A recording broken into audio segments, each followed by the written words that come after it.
동네 이 근처에 내과 병원인데 최근에 그 병원 문을 닫으셨다고 그래요. 왜 닫으셨어요? 그러니까 환자들이 안 와가지고. 무슨 환자들이 안 와서 그래요? 그랬더니 이제 그 내과 병원이기 때문에 특별히 감기 환자들이 많이 오셔서 병원을 유지를 하셨는데 감기 환자들이 안 온다는 거예요. 왜 그런가 싶었더니 다 마스크 쓰고 있어가지고 감기가 안 걸려요. 그래가지고 내과 병원이 문을 닫았다고 하는 이야기를 들으면서 이게 마스크 써서 답답하긴 해도 한편 더 좋은 것도 있구나 라고 하는 생각이 들어서 또 감사하는 제목이 됐습니다.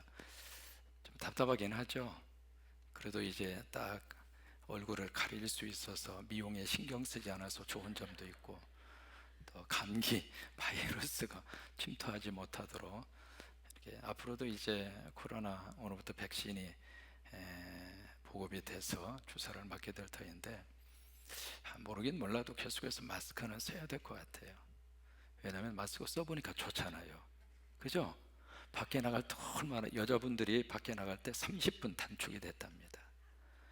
신경 쓸 일이 그만큼 줄어들어서 그래서 가정의 불화가 많이 없어져 가지고, 왜냐면 어디 유출하려고 그러면 남자는 빨리 하는데 여자는 좀 시간이 걸리잖아요. 왜냐면 공사하느라고 시간이 많이 걸리는데 공사할 시간이 이렇게 줄어드는 거예요. 그래서 가정 화합에 엄청난 지대한 영향을 미쳤다고 하는 연구 결과가 곧 CNN에 좀 보도가 되지 않을까 생각을 하는데, 답답한 점도 있지만 또 이걸 통해서 주시는 하나님의 은혜도 있구나라고 하는 생각을 합니다. 언젠가 끝나게 될 줄 우리는 믿습니다. 하나님의 때에 하나님의 방법으로 잘 이것이 통과돼서 그때까지 어떤 일이 있어도 코로나 걸리지 마시고, 손 한번 축복하세요. 코로나는 절대로 걸리지 마세요.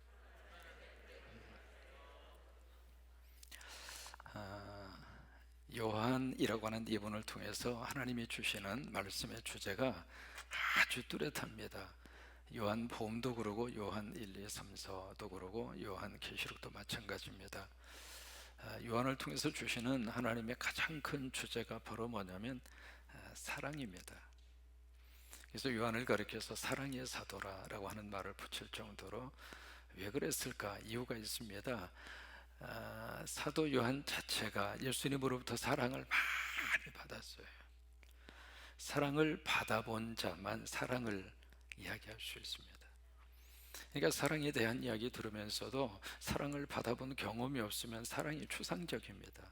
머리에서 그냥 뱅글뱅글 맴돌기만 할 뿐이에요. 그 사랑이 피부적으로 와 닿지를 않거든요. 왜냐하면 사랑에 대한 경험이 내 삶 속에서 진하게 와 닿은 체험이 있고 경험이 있으면 사랑이라는 말만 들어도 그 사랑이 가슴으로 확 하고 느껴지거든요. 요한이 바로 그런 분이었습니다.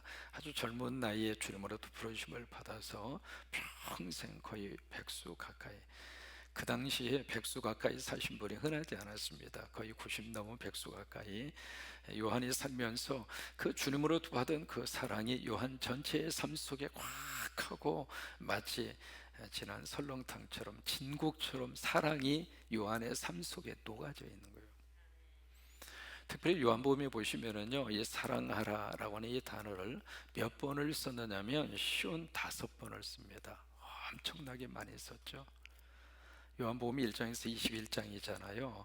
거기에서 55번, 그러니까 그것을 장수로 계산을 하면 한 장에 보통 2.5번 이상을 사랑하라, 사랑하라, 사랑하라. 근데 이 사랑하라는 이 말씀이 13장에서 21장 요한복음의 후반부죠. 이 후반부가 바로 예수 그리스도가 십자가 고난을 당하시고 그 다음에 십자가를 지시고 그 사건이거든요. 그 사건이 쭉 전개되는 13장에서 21장, 바로 여기에 집중적으로 사랑하라라고 하는 이 단어가 몇 번 나오느냐면 44번 나옵니다. 왜냐하면 예수님이 이제 십자가 지시고 곧 떠나시잖아요. 그리고 이제 그 십자가를 통해서 제자들의 곁을 떠나게 되는데, 그러면 예수님이 떠난 다음에 제자들만 남지 않아요. 그리고 그 제자들이 아직 결속력이 그렇게 강하지가 않거든요. 근데 그들에게 이제 십자가 사건 그 이후에 생각할 수 없는 위기가 몰려오게 되는데, 그 위기를 이길 수 있는 힘이 바로 무엇이라고 생각했느냐면 사랑이라고 본 거예요. 여러분, 가정이 살다가 보면 흔들릴 때가 있을까요, 없을까요? 어쩔 수 없어요. 흔들릴 때가 있어요. 부부의 관계 영원할 것처럼 착각하면서 결혼하잖아요. 어떤 사람은 첫날 밤도 지내지도 않고 보따리 싸가지고 도망 온 사람을 내가 봤어요. 왜 왔냐고 그랬더니 안 맞는데. 그 뭐가 그렇게 안 맞아 그랬더니 목사님 말도 마세요. 어느 케이스는 신혼여행 갔다 오더니 저기 신랑이 어머니가 막 찾아와가지고 막 나 주례하고 그 신랑 어머니한테 그렇게 된통 당해본 것도 처음이에요. 이게 뭐 때문에 이분이 그러나 싶었더니, 결혼식 할 때 주례할 때 왜 자기 아들을 오른쪽인가 왼쪽인가 어디에다 세워줘야 되는데 내가 거꾸로 세웠대. 나 별설 안 타봤습니다. 어쨌든 우리가 살면서 여러 가지 많은 사랑에 금이 가기도 하고 위기를 만나기도 하고 그러는데, 그 위기를 극복할 수 있는 가장 중요한 액기스는 사랑입니다. 여러분, 사랑만 있으면 어떤 위기가 찾아와도 극복할 수 있습니다. 사랑만 있으면 흔들릴지언정 무너지지는 않습니다. 교회도 마찬가지입니다. 교회라고 하는 공동체가 위기가 찾아올 수 있잖아요. 그런 위기 속에서 성도들이 하나가 되잖아요. 성도들이 사랑하잖아요. 눈빛만 보아도 알아요. 우리 교몽 찬양팀 보니까 사랑이 뿅뿅뿅 와요. 우리 삼여신도 보세요. 그냥 사랑이 머릿속에 꽉 차 있어요. 여기서 사랑의 불빛이 쫙 하고 뿜어져 나오잖아요. 이게요, 사랑만 받으면 어떤 공동체라 하더라도 이게요, 약간의 흔들림은 있어도 파괴되진 않아요. 왜요? 사랑이 그렇게 큰 거예요. 사랑의 힘이 그렇게 큰 거예요. 우리가 사랑을 충만히 받고 있으면은 사람뿐만이 아니라 식물도 마찬가지입니다. 예수 집에서 기르는 식물 하나를 한번 테스트를 해보세요. 아침마다 물을 주면서 I love you, 이리베디히, 독일말로 내 너 사랑해, 아리가또 고자이마스, 그건 감사하다고 말인가요? 어쨌든 간에 그 식물을 이렇게 물을 주거나 닦아주면서 한번 해보세요. 달랍니다. 달라요. 색깔이 달라요. 그래서 이제 장차 이 제자 공동체에 예수님이 떠난 다음에 위기가 찾아왔을 때 그 위기를 이길 수 있는 힘이 바로 사랑이라고 본 거예요. 그래서 사랑하라, 사랑하라. 오늘 이제 요한 1서 3장도 마찬가지거든요. 여기에 이 편지를 받는 이 성도들을 세 가지로 부르고 있습니다. 거기에 13절에 나와져 있고요, 그 다음에 18절에 나와져 있고, 그 다음에 21절에 나와져 있습니다. 세 번을 각기 다르게 그렇게 부르고 있거든요. 13절에 보시면은 어떻게 부르느냐면 형제들아.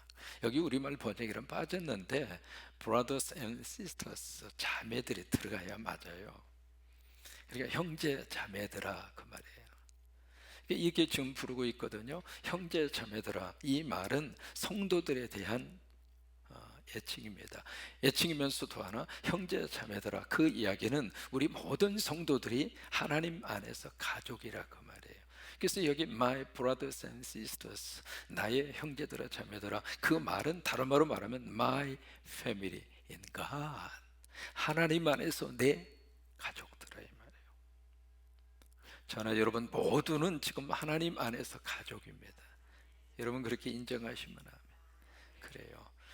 옆에 있는 분이 오빠도 될 수 있고, 언니가 될 수도 있고, 동생이 될 수도 있고, 그 다음에 누나가 될 수도 있고, 족보 따지셔서 한번 불러볼까요? 우리 하나님 안에서 가족이라 그 말이죠. 그래서 여기에 그 말을 하면서 형제들아 하면서 뭐라고 말씀하시느냐면, 세상이 너희를 미워해도 이상히 여기지 말아라. 여러분, 여기 세상이라고 하는 것은 불신자에 대한 총칭입니다. 그러니까 일 수 없는 그 영역이 세상입니다. 그러면 그 세상이 지금 너희는 누구냐면 예수 믿는 성도들이에요. 지금 우리 식으로 말하면 교회죠.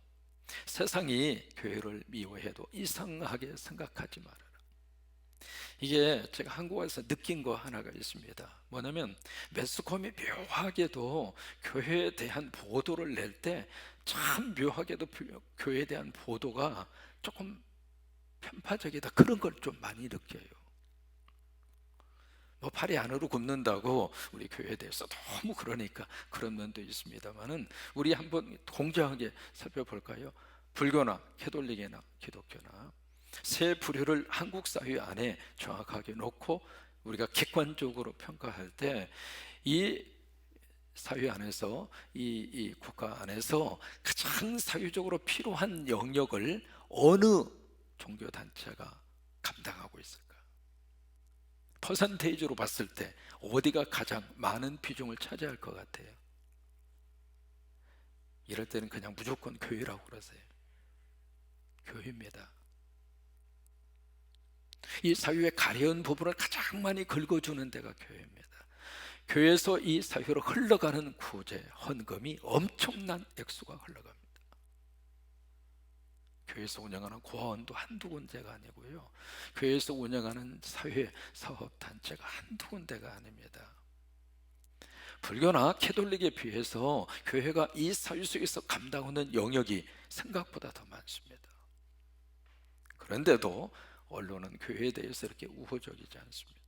그래서 조그마한 일만 있으면은요, 일이 없을 수가 없죠. 불교나 캐톨릭이라고 해서 그런 불미스러운 일이 없을 것 같아요. 그런데 교회에서 그런 일이 터지면 물론 보도가 안 할 수가 없겠죠. 그런데 그것을 조금 과격한 표현을 써서 너무 침소풍대하는 거예요. 크게 부풀려가지고 마치 한국교회 전체가 다 그런 것처럼 매도를 하고. 왜 그럴까? 여기 13절 말씀이 바로 그거예요. 세상은 우리 좋아하지 않습니다. 세상은 교회 그렇게 좋아하지 않습니다. 왜요?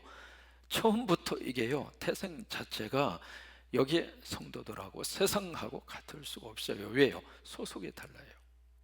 그리고 속성이 달라요. 또 하나 가치가 틀려요. 빛하고 어두우면 함께 공존할 수 있을까요? 공존할 수가 없습니다. 소속이 달라요. 그래서 세상이 미워하는 거예요. 그런데 14절에 보시면 여기 형제들아 그렇게 부르고 나서 주시는 말씀이 우리는 형제를 사랑하자. 세상은 우리를 그렇게 미워한다 하더라도 우리는 누구를 사랑하라? 형제입니다. 여기 형제는 누군가? 교회 안에 들어와 있는 성도들입니다. 세상은 우리를 공격하고 미워하고 그렇게 우리를 집중적으로 이렇게 타겟으로 삼고 그렇게 한다 하더라도 적어도 교회 안에 들어와 있는 모든 성도들 여러분 사이에서는 사랑하라고 말해요. 아멘. 우리끼리는 절대 미워하지 말자 그 말이에요. 성도들끼리는 어떤 일이 있어도 서로 갈라서고 서로 증오하고 서로 미워 그러지 말자 그 말이에요. 여기 형제는 이 세상의 모든 형제를 말하는 게 아닙니다. 예수 안 믿는 사람까지 포함하고 있는 단어가 아니라 교회 안에 들어와 있는 하나님의 가족. 우리가 한 가족이고, 여기서 본 분들은요 어디 가서 또 봐야 되는가? 천국 가서 또 봐야 돼. 그러니까 여기서 풀고 가세요. 주님 앞에서 만났는데 거기 가서 미안하잖아요. 거기까지 가서 또 삐치고 살 수 없잖아요. 여기서 풀고 가시는 게 좋잖아요. 형제들끼리 우리 서로 교회 안에 들어와 있는 성광교회 성도들은 사랑하세요. 그게 아멘. 사랑하세요. 이해가 되든 안 되든 내 마음에 들든 안 들든 그거 상관하지 말고 그렇게 사랑해야 할 그 이유를 14절에서 설명합니다. 사망에서 옮겨 생명으로 들어간 줄을 알거냐. 뭐냐면 사망에서 옮겨 생명으로 갔다. 이게요 우리 성도들에게 주시는 죽음에 대한 해석입니다. 예수 믿는 사람은 살아서 죽음으로 끝나지 않습니다. 이 세상에 살다가 우리가 사망하죠. 사망하면 어디로 가는가? 사망으로 끝나지 않고 생명으로 옮겨갑니다. 다시 말해 이 세상을 떠나는 순간 우리는 천국으로 이민 가는 거예요. 그렇기 때문에 사랑하지 아니하는 자는 사망이 머물러 있느니라. 아직 우리가 형제를 사랑하지 않으면 어디에서 사는 것인가? 지옥에서 사는 거예요. 왜? 천국은 사랑의 덩어리입니다. 그게 천국이거든요. 사랑에 빠져버리는 그 장소가 바로 지옥이에요. 가정을 우리가 천국으로 만들 수도 있고 지옥으로 만들 수도 있거든요. 가정 안에 사랑의 훈훈한 기운이 돌면 그 가정이 천국입니다. 근데 사랑에 싹 빠져버리고 나면 100평 아파트라 할지라도 거기가 지옥이에요. 거기가 죽음이에요. 15절입니다. 그 형제를 미워하는 자마다 살인한 자니. 왜 그럴까요? 그 형제를 살리기 위해서 예수님이 십자가 지셨잖아요. 그 정도로 귀한 분이에요. 여러분들이 지금 만나고 있고 우리 함께 신앙생활하고 있는 우리 성광교회 교인 한 분 한 분을 하나님이 살리려고 하나님의 아들 예수님이 돌아가신 거예요. 생명은요, 그냥 생명으로 탄생하지 않습니다.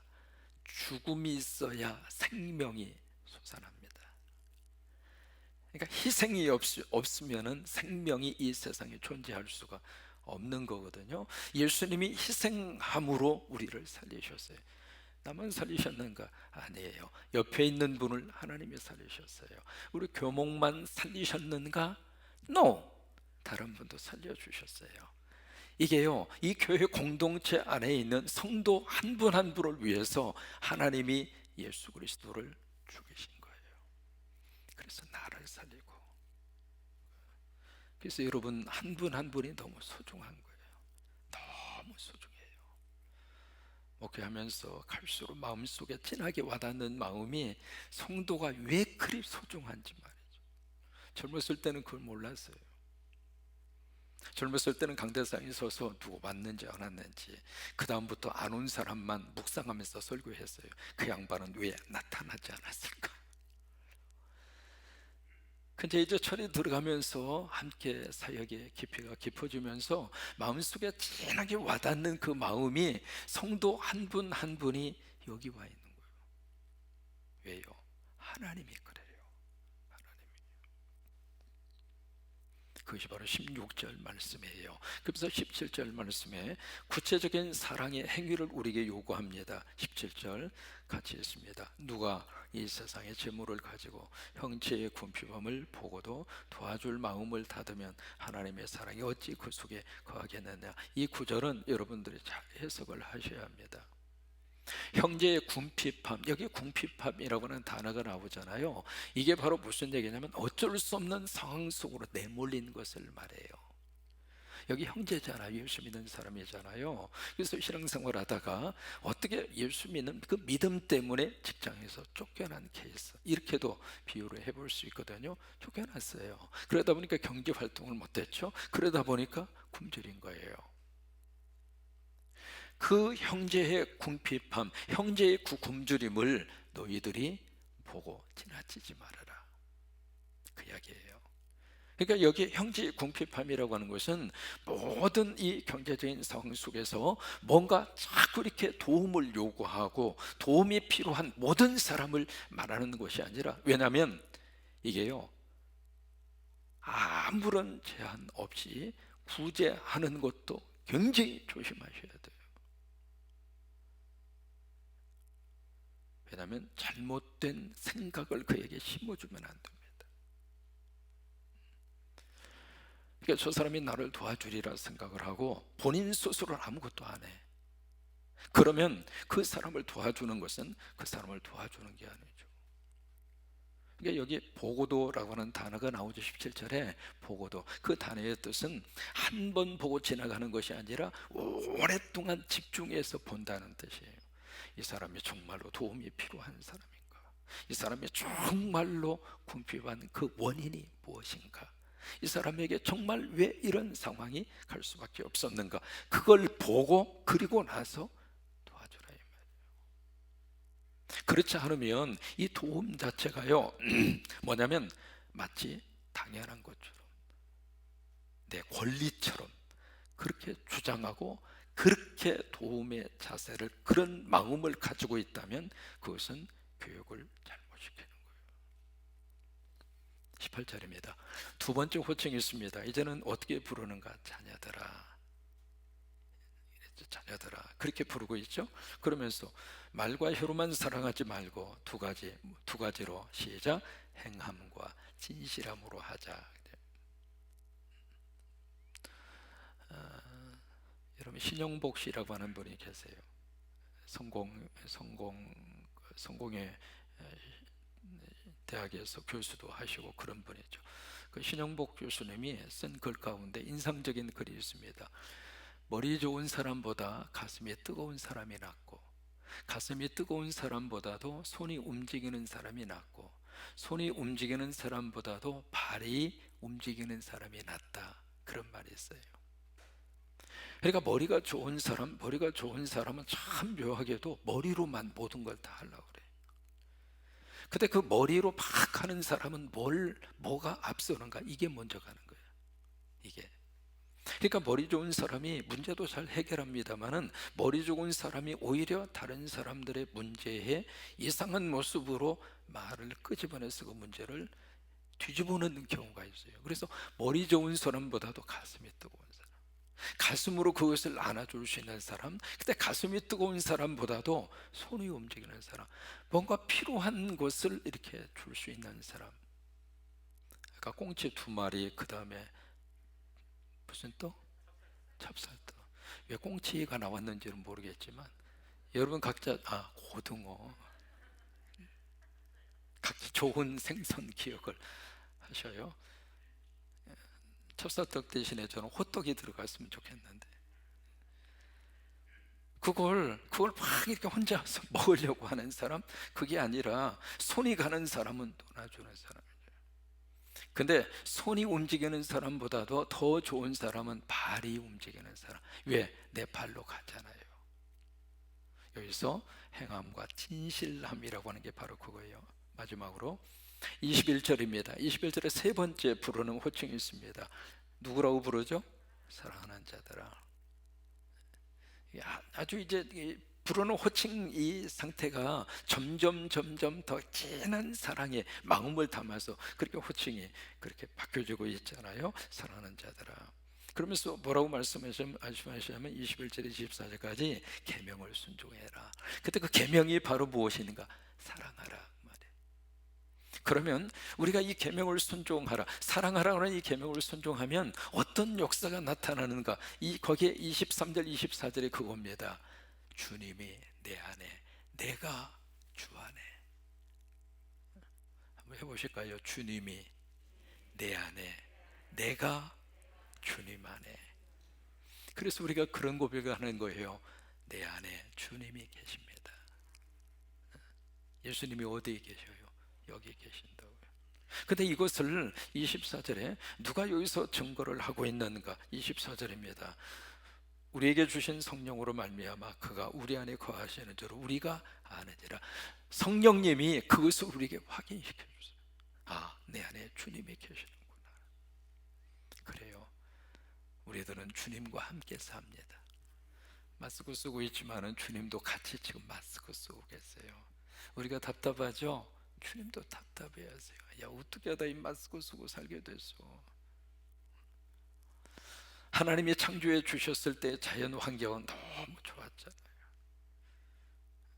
근데 어떻게 하다 마스크 쓰게 됐어? 주님도 마음이 아픈 거죠. 같이 마스크 쓰고 계시는 거죠. 이게 성령님이 내 안에 계셔서 내 안에 주님이 계신다고 하는 사실을 성령님이 알게 하시는 거예요. 그래서 계명을 지켜라. 어느 노 부부가 TV 프로그램에 출연을 해서 연세 드신 부부끼리 이렇게 쭉 이렇게 참석을 하셔서 사회자가 짓궂은 질문을 합니다. 할아버지, 이 시간에 전 국민 앞에서 할머니 사랑한다고 한마디 고백하세요. 그러니까 이 할머니가 잔뜩 기대를 합니다. 왜? 시집와서 지금까지 한 번도 사랑한다는 말을 들어본 적이 없는 거예요. 우리 가운데에서도 그런 분이 계시리라고 생각하는데 손은 들지 말고. 그래서 할머니가 기대하는 거예요. 드디어 내가 전 국민 앞에서 할아버지로부터 사랑한다는 말을 들을 수가 있겠구나. 근데 이제 이 할아버지가 쭈삣쭈삣하면서 말을 안 하시는 거예요. 그러니까 사유자가 이제 가서 막 분위기를 띄우는 거죠. 막 박수부들을 동원해 가지고 할아버지 한 말씀 하시라고, 할머니 사랑한다고 한 말씀만 그렇게 하시라고 마이크를 딱 갖다 대니까 할아버지가 딱 하는 말, 네 알지? 경상도 할아버지였어. 그래요. 우리가 서로 마음을 압니다마는 사랑의 고백을 하고 사랑의 구체적인 행동이 나갔을 때 사랑을 서로 공유할 수 있습니다. 여러분, 그 은혜가 여러분 가운데 넘치시게 되기를 주의 이름으로 축원합니다.